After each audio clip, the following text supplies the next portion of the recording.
In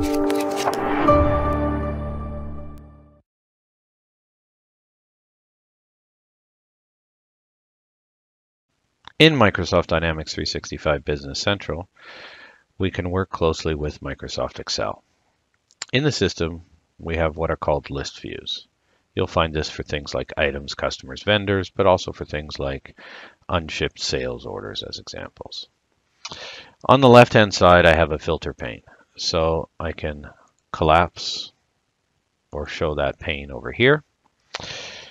I have the ability, if I take a look at this particular filter, negative inventory as an example, we'll see that I've defined that filter as where the quantity on hand on an item is less than 0. In the filters, I have access to all kinds of fields, and I can work and combine those together to get the information presented I want on the screen. I also have the ability to resize columns, change which columns are displayed, and generally make that view the most useful to me as a user for the information I'm seeking. If we click on our view here, I have A items. These are a collection of similar items, in this case springs, that I carry in inventory.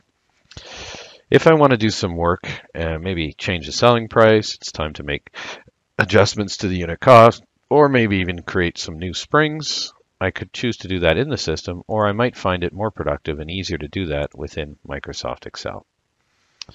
So I selected the Edit in Excel option. The system's going to go ahead and open up Excel.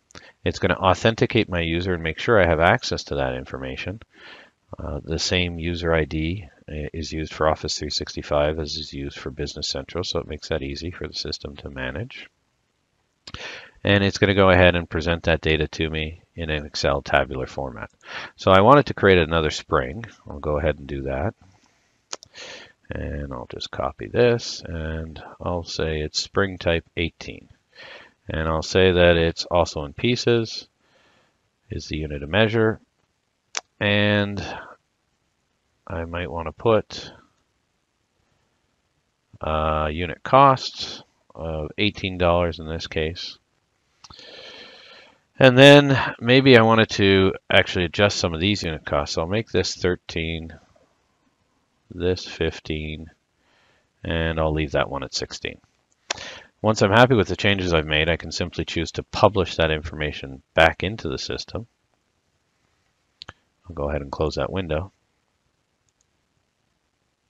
And I'll just quickly click out of the item file and back into the item list to see those changes that we made.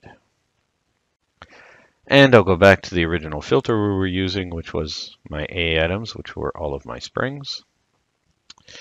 And I can see here the new item I created in Excel is in the system. The changes I made to the unit costs have also been applied.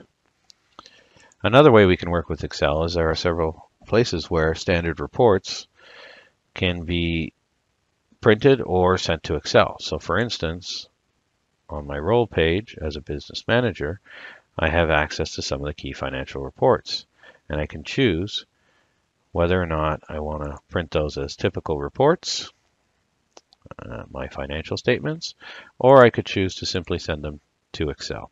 So let's go ahead and send a balance sheet as an example to Excel. One of the benefits of sending that information to Excel is we can build formulas off of that information in Excel. We could build charts and graphs. And unlike an export each month, this is a live link. So that would allow us to build charts, graphs, and calculations and formulas built off that information. And each month we could simply change the date and hit refresh. And we wouldn't lose any of that additional work we did to build out and enhance that particular report. So this is another example of how we can work with Microsoft Excel to make users more productive.